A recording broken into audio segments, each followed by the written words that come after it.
அளவீடுகள் தொடர்பாக ஒரு கேள்வியை பார்ப்போம். ஒரு வேர்னியர் மானி ஒன்று அதுல வாசிப்பு எடுக்கப்பட்ட படம் உங்களுக்கு காட்டப்பட்டிருக்கு.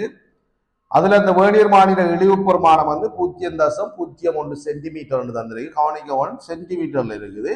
அதை வச்சுக்கொண்டு நீங்க வாசிப்பை காண போறீங்க. இந்த படத்துல தரப்பட்ட தரவுக்கு ஏற்ற மாதிரி நீங்க வாசிப்பை பார்க்க போறீங்க. அப்ப வாசிப்புல நீங்க பாக்குறேன்னா பிரதான வாசிப்பு நீங்க காண வேணும். பிறகு நாங்கள் பொருந்தும் வேர்னியர் பிரிவை இழிவு பெருமானம் கவுண்டால நீங்க பெருக்கினீங்கன்னா உங்களுக்கு வேர்னியர் வாசிப்பு இந்த பக்கம், பிரதான வாசிப்பு ஒரு பக்கம் கூட்டி விட்டீங்கன்னா உங்களுக்கு வாசிப்பு கிடைக்கும்.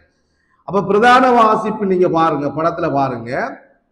வேர்னியர் மானியின் 0 3.3க்கும் 3.4 சென்டிமீட்டருக்கும் இடையில இருக்குது. ஆகவே பிரதான வாசிப்பு 3.3 சென்டிமீட்டர் எடுத்து பொருந்தும் வேர்னியர் பிரிவை பாருங்க, கீழுக்கு பொருந்துற வேர்னியர் பிரிவை பாருங்க. 4வது அந்த புரிகோடு, அந்த பிரிகோடு 4 பொருந்தது. அதற்கான இழிவு பெருமானம் 0.01 மில்லிமீட்டர்ல இருந்தா மில்லிமீட்டர் மாற்றி செய்ய வேண்டும். சென்டிமீட்டர்ல இருக்குது, அப்ப சென்டிமீட்டர் செய்வோம்.